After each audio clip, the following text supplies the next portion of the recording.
All right, so we're diving into Rich Dad, Poor Dad, Mm-hmm. but not just any version of it. Yeah. You guys have given us the Arabic edition to really explore, Yeah, which I think is pretty cool. absolutely. What's so cool about this, you ask? Well, Yeah. it gives us a glimpse into how these financial ideas, Mm-hmm. popular all over the world, Yeah. are understood in like a completely different cultural context. It's fascinating, right? Yeah. The chance to see how the Arabic script, Mm-hmm. the layout, even things like the publisher's notes, Yeah, add layers of meaning we just wouldn't get from the English version. totally. Like we're not just exploring the book itself, Right. but also getting a taste of how it's presented Yeah. to a whole different audience. Whole different world, yeah. And we've got excerpts from the book itself, We do. including the table of contents, even some diagrams. We even got a peek at the intro. Oh. Yeah, it's really a deep dive into both Right. the ideas and the culture. Now, just looking at this cover, Yeah. the design choices are super interesting. Mm-hmm.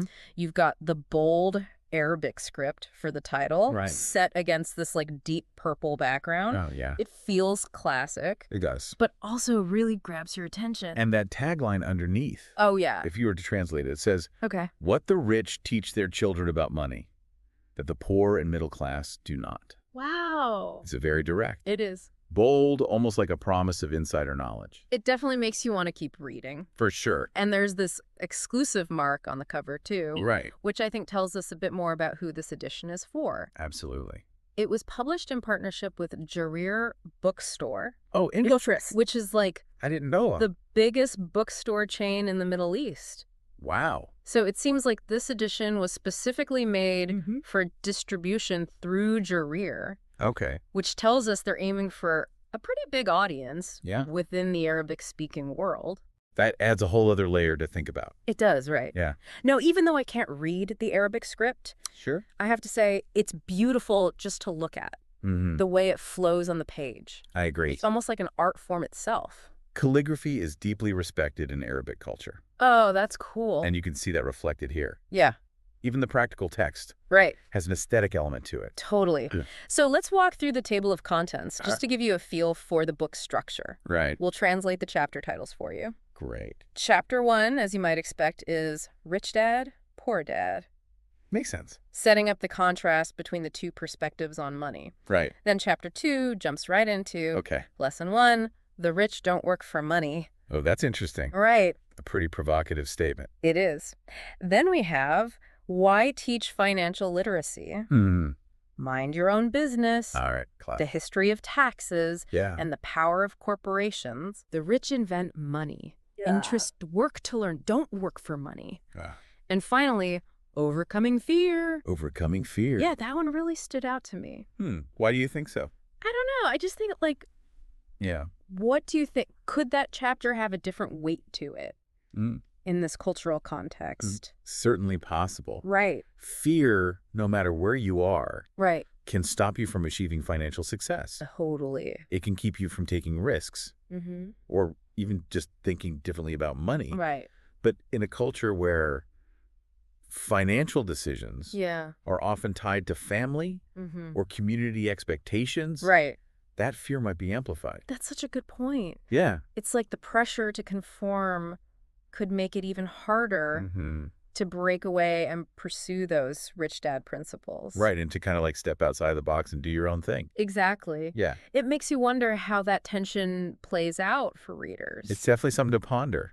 For- And speaking of the two dads, Yeah. the copyright page gives us some background on the author, Okay. Robert Kiyosaki. Yeah. He talks about growing up with both his rich dad, Mm-hmm. his friend's father, Right. and his own poor dad, All right. and how those contrasting viewpoints shaped his understanding of money. That's the heart of the book, right? That's it. It's not just about being rich or poor, Exactly. but about the lessons you learn Mm-hmm. about money and how they influence your choices. And which lessons you choose to follow. Totally. He learned from both dads, Mm-hmm. but ultimately chose to follow the path of his rich dad. Yeah, it's interesting to think about how those contrasting lessons Mm-hmm. might be received by someone in a culture where family ties Right. and traditions play a huge role. Yeah. Let's take a look at some of these diagrams you've included. Right. because they actually visualize a core part of Kiyosaki's message. Okay. They represent the cash flow quadrant, Mm-hmm. which is basically a map of 4 different ways. Betweens to generate income. All right. So you've got E for employees, Huh? S for self-employed or small business owners, Gotcha. B for big business owners, Mm-hmm. and I for investors. So 4 quadrants. Yeah. And it's a simple visual, It is. but it shows how you can move Uh-huh. between these different quadrants. Yeah, your financial situation isn't fixed. It's not just about where you start, Exactly. but where you choose to go. I like that. And that can be a powerful message, It can. especially in a culture where social mobility might not be as fluid Right. as in other parts of the world. It challenges the idea Totally. that your financial destiny is predetermined. Totally. And that can be pretty inspiring, It is. no matter your background. Yeah, but it also makes you wonder Mm-hmm. how that message lands in a culture Sure. where family businesses Right? Yeah. and traditional career paths are often the norm. Yeah, it could be inspiring for some. Right. But maybe even a bit challenging or even rebellious for others. Right. I wonder how readers reconcile these ideas with their own cultural values. That's a really good point. It's interesting to think about for sure. Yeah, I'm curious about that too. you too. Perhaps we could delve deeper into that question in the next part Yeah, of our deep dive. for sure. We'll see. Yeah, okay, great. Sounds good. All right. Cool. It's fascinating to consider how deeply intertwined finance and culture are. It is, right. We often think of money as this universal language, Yeah. but the way we understand it, Mm. manage it, even talk about it, Right. is deeply shaped by the cultural values we grow up with. That's so true. And it makes you realize that financial advice Right. can't be one size fits all. Totally. What works in one culture Mm-hmm. might not necessarily translate to another. Exactly. And the Arabic edition of Rich Dad, Poor Dad really highlights that point. It does. It's a reminder that even a globally popular book like this can be read and interpreted right. in completely different ways, Absolutely. depending on who's picking it up. Depending on whose hands it's in. Right. I'm thinking back to that exclusive mark Yeah. on the cover. On the cover. It seems like they're targeting a pretty broad audience Yeah. with this edition, Mm-hmm. but do you think there's a specific type of reader? It's hard to say for sure, Right. but I'd imagine they're appealing to anyone Yeah.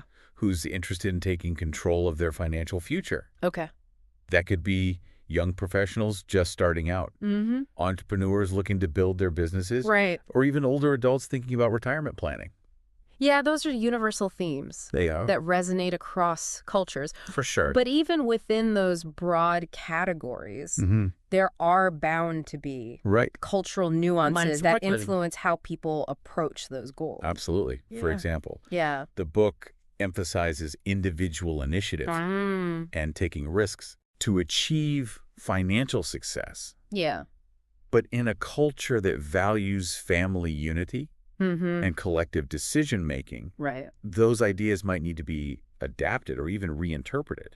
It's not that those values are incompatible with Yeah. financial success, Not at all. but it might mean finding ways Okay. to balance individual aspirations Right. with family obligations or cultural norms. Finding that balance. Yeah, And that's where things get really interesting. it does, right. Because it's not just about applying the book's principles directly. Right. It's about understanding how those principles can be adapted Mm-hmm. to fit within a different cultural framework. That reminds me of something you mentioned earlier Yeah. about risk aversion. Uh-huh. How might cultural attitudes towards risk Yeah. influence the way Arabic readers interpret the book's message Ooh, that's a great question. about investing? And I think it gets to the heart Mm-hmm. of Mm-hmm. how culture shapes our financial behavior. In some cultures, financial security is paramount, Yeah.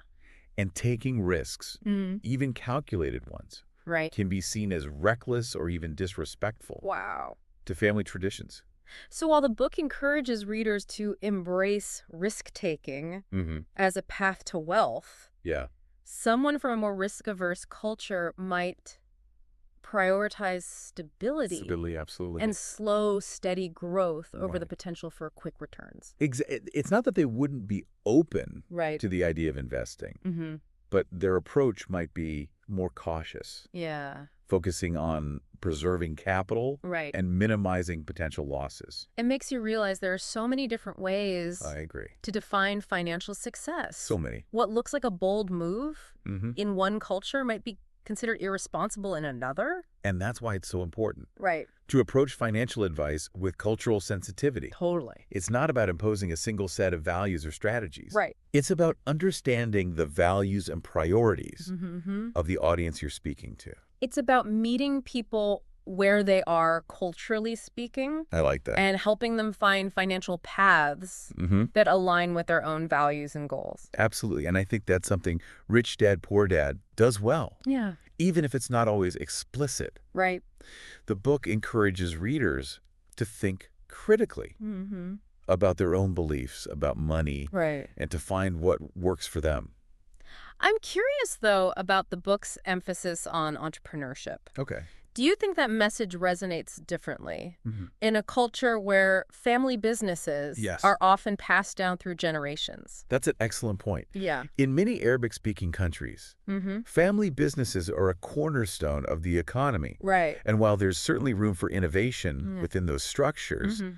the idea of starting a brand new business Right. separate from the family Yeah. might be less common. So maybe the book inspires readers to think about entrepreneurship Right. within the context of their existing family businesses. Within the context, exactly. Perhaps it's about finding ways to modernize those businesses or to bring in new ideas. It could be. Or maybe it sparks a conversation about succession planning. Oh, that's interesting. Right. Yeah. How can younger generations take over family businesses Right. while also bringing in their own vision Mm-hmm. and entrepreneurial spirit? Those are great questions. It makes you realize that the book's message about mind your own business Mm-hmm. could have multiple interpretations, It could. depending on the cultural context. Absolutely. I'm also struck by the book's chapter on overcoming fear. Yeah. In a culture where family ties are so strong Mm-hmm. that fear might not just be about personal failure, Right. but also about disappointing family expectations or straying from traditional paths. That has a whole other layer of complexity. It does. It highlights how interconnected our financial decisions can be Yeah. with our personal relationships and cultural values. It's all connected. Do you think the book provides any insights That's a good question. into how to navigate those challenges? Well, the book doesn't offer specific advice right. tailored to those cultural nuances, Mm-hmm. but it does emphasize the importance of financial literacy Okay. as a tool for empowerment. Right. And that, I think, Yeah. is a universal message that can be applied It is. in any context. It's about equipping yourself with the knowledge and skills Right. to make informed financial decisions, Mm-hmm. regardless of the pressures or expectations you might be facing. Exactly. And that knowledge can give you the confidence Right. to make choices that align with your own values, Mm-hmm. even if those choices deviate from the norm. It's about finding that balance between honoring your cultural heritage Yeah. and pursuing your own financial goals. And that's a journey that's unique to each individual. You know, it's interesting to think about how this deep dive Mm-hmm. is a reflection of that journey for our listener. It is, right. It's not just about learning the content of the book, Right. but about applying those ideas Mm-hmm. to their own life experiences and cultural background. It's about making those connections between the universal principles of finance Exactly. and the specific cultural context Uh-huh. in which they're applied. And that, I think, is where true financial literacy begins. I love that. It's not just about knowing the numbers, Right. but about understanding how those numbers intersect Mm-hmm. with our values, Yeah. our relationships, and our cultural identities. That's so powerful. It is. You know, we've been talking a lot about Yeah. how the Arabic edition of Rich Dad, Poor Dad Uh-huh. might be interpreted by readers in a different cultural context. Right. But let's kind of flip the script for a moment. Okay. How might reading this Arabic edition change the way we as English speakers understand the book's message? Oh, that's a fantastic question. Right. It challenges us to step outside of our own cultural assumptions Right. and see the book through a new lens. Exactly. Maybe seeing familiar concepts through a different culture's perspective Yeah. can give us fresh insights. It encourages us to think critically about our own beliefs about money Mm-hmm. and wealth building recognizing that there's always more to learn, Totally. and different viewpoints can enhance our understanding. It's like taking a familiar map Yeah. and adding new landmarks and pathways. I like that. You might discover shortcuts or scenic routes you never knew existed. And that's the beauty of exploring different perspectives. Totally. It opens up a world of possibilities. Speaking of possibilities, let's talk about those diagrams again. Okay. The cash flow quadrant is a simple but powerful visual. It is. It really highlights the idea that you have options You do? when it comes to generating income. But do you think the concept of moving between quadrants Yeah. might be perceived differently Mm. in a culture where social structures are more traditional? That's a really good point. Yeah, In cultures where career paths are often predetermined, right. the idea of shifting from employee to business owner Mm-hmm. might be more challenging or even radical. So while the diagram presents these shifts as possibilities, Uh-huh. the cultural context might add another layer of complexity. It's like the diagram provides the roadmap, Yeah. but the cultural landscape influences how easily you can navigate it.